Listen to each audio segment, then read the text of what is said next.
बिस्मिल्लाहिर्रहमानिर्रहीम। अस्सलाम वालेकुम। मैं हूं करामत मुगल और आप देख रहे हैं Saeed Baloch official YouTube channel. और मेरे साथ है सईद बलोच साहब, सीनियर जर्नलिस्ट हैं, सुप्रीम कोर्ट कवर करते हैं। सईद बलोच साहब, जो तवक्को थी चीज़ें वैसे ही चल रही हैं। मुज़ाहिर अली नकवी साहब को सज़ा दी जानी थी, चीज़ें उसी तरफ मूव कर रही हैं।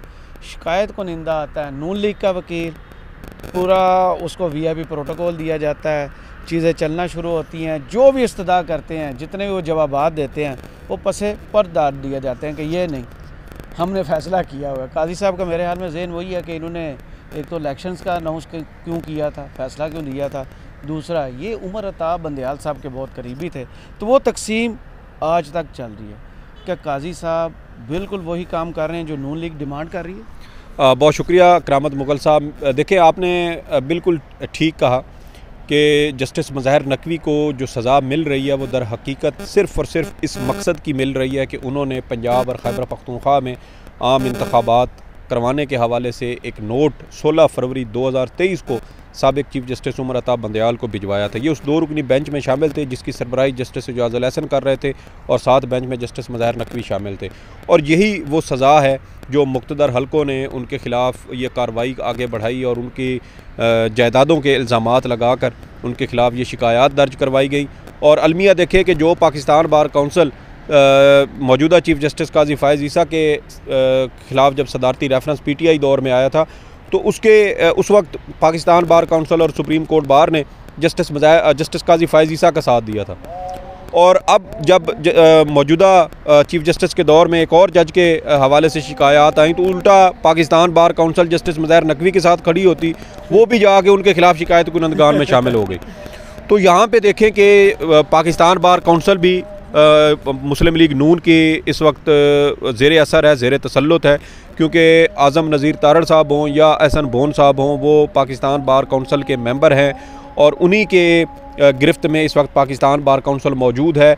और जस्टिस मुज़ाहिर नकवी के ख़िलाफ़ ये शिकायत दायर करवाने का और कोई मकसद नज़र नहीं आता। देखें ना कि 16 फरवरी 2023 को नोट भेजा चीफ़ जस्टिस को कि आप इसके ऊपर नोटिस लें, क्योंकि एक महीना हो रहा है पंजाब और KP में और अभी तक इलेक्शन नहीं करवाए जा रहे इलेक्शन कमीशन की जानिब से।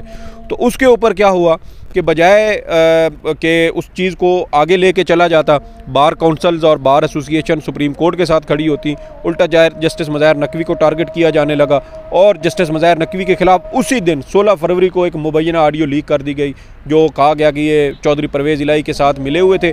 और वो जो गुलाम महमूद डोगर केस था, वो जो है उस वक्त वज़ीर आला थे परवेज़ इलाही साहब, और ये गुलाम महमूद डोगर केस जो है ये दर हकीकत इसमें भी उनका जिक्र था और ये इनकी गुफ्तगू हुई चौधरी परवेज़ इलाही के साथ। तो ये सारा मामला इन्होंने इस तरह जोड़ के एक प्रोपेगेंडा किया और उसके बाद जस्टिस मुज़ाहिर नकवी के ख़िलाफ़ मज़ीद शिकायत आई।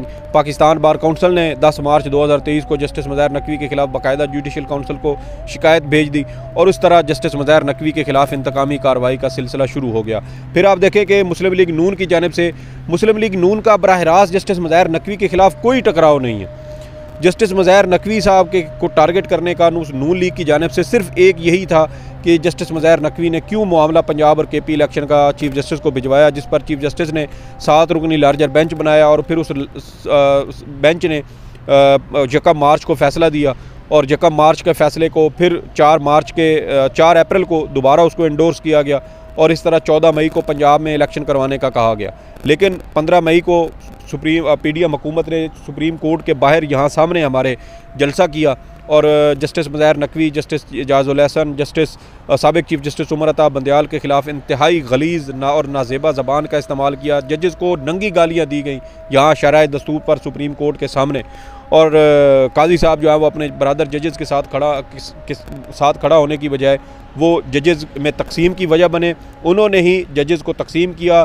साबिक़ चीफ़ जस्टिस उमर अताब बंदयाल को जो कहते हैं ना पंजाबी में वटा मारा गया, पत्थर मारा गया, वो बाहर से नहीं, वो अंदर से ही नहीं, कि अपने बरादर जजेस ने मारा था।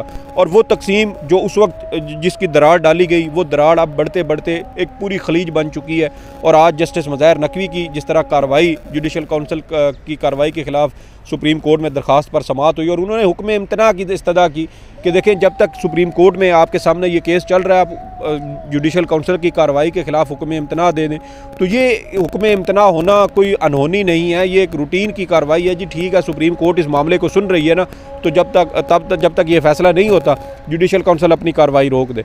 लेकिन अब चीज़ें वाज़ेह हो रही हैं कि शायद जस्टिस मज़ाहिर नकवी साहब, जो हम पहले सुन रहे थे कि इनको हटाने का फ़ैसला हो चुका है और चीफ़ जस्टिस काजी फ़ाइज़ ईसा के चीफ़ जस्टिस बनने से पहले उनके जो करीब समझे जाने वाले हमारे कुछ पहुंचाए हुए दोस्त हैं, उन्होंने ये बड़े खुलेआम वो ये कहते थे कि जो प्रैक्टिस एंड प्रोसीजर केस में उनके ख़िलाफ़ होंगे वो उनको इबरत का निशान बनाया जाएगा। और जस्टिस मज़ाहिर नकवी के हवाले से आप देखें कि पहले ही ये ग्राउंड सारा तय किया जा चुका था कि जैसे ही चीफ़ जस्टिस काजी फ़ाइज़ ईसा आएंगे उनके ख़िलाफ़ ये बदनीयती पर मबनी ये शिकायत हैं जिनको बुनियाद बनाकर अब उनके ख़िलाफ़ कार्रवाई आगे बढ़ाई जा रही है। इधर सुप्रीम कोर्ट ने उनका हुक्म इम्तना देने से इनकार कर दिया है और बुनियाद ये बनाई है कि मरकज़ी शिकायत गुनहगान को सुने बग़ैर हम ये केस का फ़ैसला जो है वो हुक्म इम्तना भी नहीं दे सकते, और केस का फ़ैसला होना तो एक दरकिनार है, या सुप्रीम जुडिशल काउंसिल की कार्रवाई को कलअदम करार देना तो दूर है। चलें, आप सुप्रीम जुडिशल काउंसिल की कार्रवाई को कलअदम करार न दें, लेकिन हुक्म इम्तना बनता था, ये मेरे ख्याल में सुप्रीम कोर्ट की जानिब से आज ज़्यादती की गई है। लेकिन यहाँ मामला ये है कि सदा बादशाही किसी की भी नहीं है। चीफ़ जस्टिस काजी फ़ाइज़ ईसा साहब भी 26 अक्टूबर को ये रिटायर हो जाएंगे। और अलमिया देखें कि एक ऐसा शख्स जिसकी अपनी बीवी बच्चों की जायदादें मंजरियाम पर आईं, जिस पर उन पर ये इल्ज़ाम लगा कि उन्होंने ये जायदादें छुपाई, जिनका अपनी बीवी के साथ एक फ़ॉरेन करेंसी अकाउंट था वो सामने आया जो उन्होंने छुपाया और उसी से बैरून मुल्क रकूम भेजी गई। तो ये देखें ना कि जो शख्स अपने अहले खाना के, अपने बीवी बच्चों के जवाब नहीं दे सका, जो टेक्निकलिटीज़ के पीछे छुपता रहा, भागता रहा, जजेस को ब्लैकमेल, इमोशनल ब्लैकमेल करता रहा कि आज मैं यहाँ पर खड़ा हूँ तो कल आप खड़े होंगे, वो शख्स आज जस्टिस मज़ाहिर नकवी साहब से इंसाफ दिया था। जी, और वो शख्स जो है वो आज जस्टिस मज़ाहिर नकवी साहब से जो है वो जवाब मांग रहा है। तो ये मेरे ख्याल में इससे ज़्यादा क्या कहते हैं उसको, कि कमज़रफ़ी की शायद मिसाल कोई ना हो कि जस्टिस मज़ाहिर नकवी साहब से आपने अगर जवाब लेना भी था तो उसका फ़ोरम जुडिशल काउंसिल ही है। ठीक है, जुडिशल काउंसिल है, लेकिन सवाल ये भी है कि जस्टिस मज़ाहिर नकवी की उस मुबैना ऑडियो की तहकीकात क्यों नहीं की गई।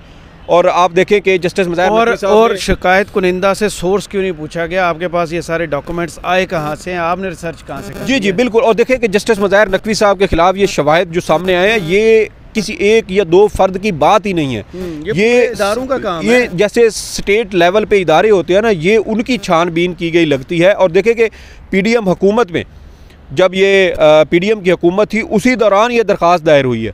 22 फरवरी को 2023 को ये दरख्वास्त सुप्रीम जुडिशल काउंसिल को भिजवाई गई और उसमें भी जो है इब्तदाई तौर पर कोई शवाहिद नहीं थे। इंतहाई मज़का खेज़ किस्म की वो दरख्वास्त थी, जिसको तो हमारे कई दोस्तों ने तो रिपोर्ट ही नहीं किया था कि बार एसोसिएशंस के अंदर, बार रूम्स के अंदर ये गुफ्तगू हो रही है। उसको कहा गया कि ये रिलायबल सोर्सेज है।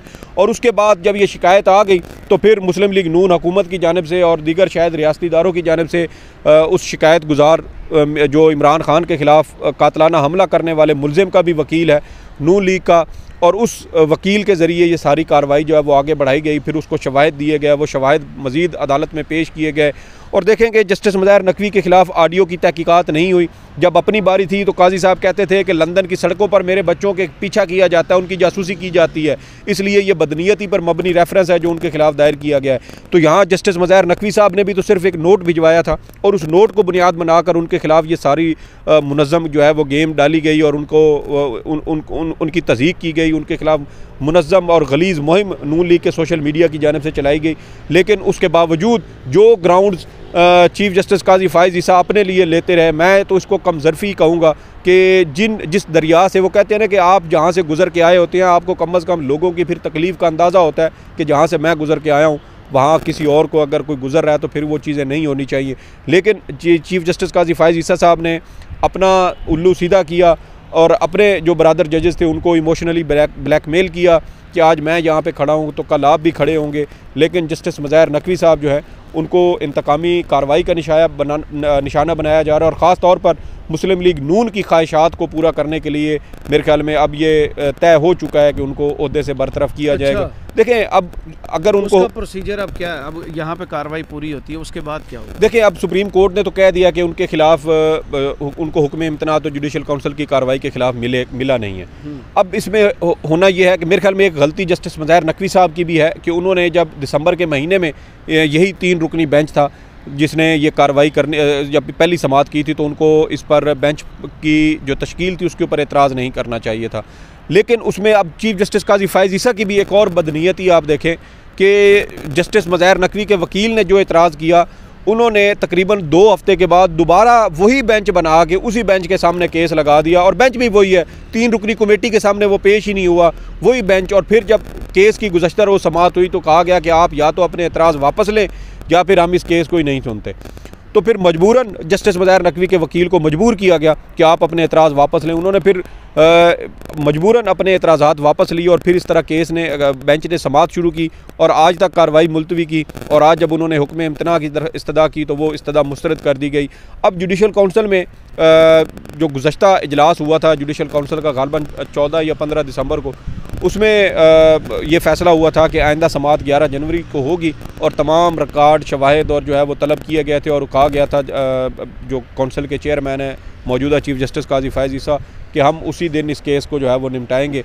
तो अब 11 जनवरी को जुडिशल काउंसिल का इजलास होगा, ओपन हियरिंग होगी और ओपन हियरिंग में ये सारी चीज़ें सामने आएंगी। लेकिन उस वक्त अदालत की जुडिशल काउंसिल की जानिब से ये ज़रूर कहा गया था कि एक तो जस्टिस मज़ाहिर नकवी की उस मुबैना ऑडियो का भी हमने जायज़ा लेना है कि उसकी कानूनी हैसियत क्या है। अगर कानूनी हैसियत जांचें तो वो गैर कानूनी तरीके से रिकॉर्ड की गई और जज की प्राइवेसी की खिलाफ वर्जी की गई। अब देखना यह है कि काजी साहब जो ग्राउंड अपने लिए लेते थे क्या वो अपने साथी जज के लिए भी वो जो है वो ग्राउंड उनको देंगे, क्योंकि अब तक तो मुझे वो ज़र्फ़ नज़र नहीं आया चीफ जस्टिस फ़ाइज़ ईसा साहब की जानिब से जो मेरे ख्याल में उनके शायान शान या उनके ओहदे के मुताबिक था।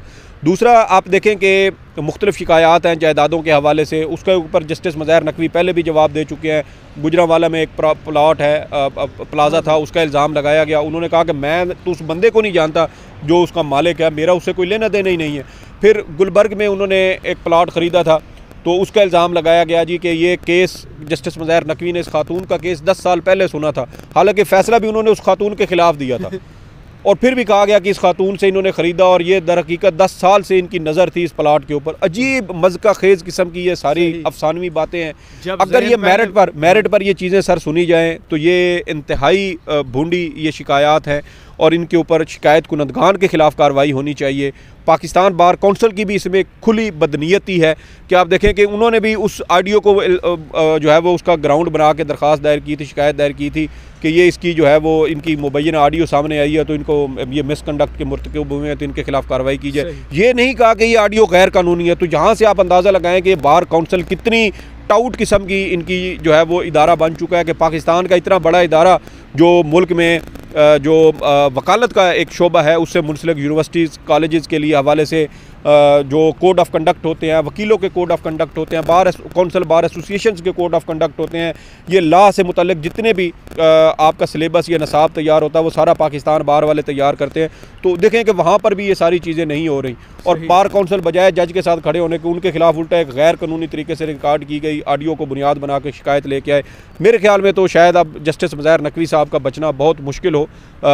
इम्कान ये है कि अगर तो चीज़ें मेरिट पर डिस्कस हुई तो फिर तो ये सारी चीज़ें इल्ज़ामात ये गैर ज़रूरी गैर मुतल्लका और लग़्व हैं और अगर उनको हटाने का जैसा कि हमें चीज़ें नज़र आ रही हैं कि फ़ैसला हो चुका है तो फिर मेरे ख्याल में उनका बचना मौजज़ा ही होगा। बहुत शुक्रिया सईद बलोच साहब आपके तज़किए का। कमेंट्स बॉक्स में ज़रूर बताइएगा ये वीडियो आपको कैसी लगी। इजाज़त दीजिए, अल्लाह हाफ़िज़।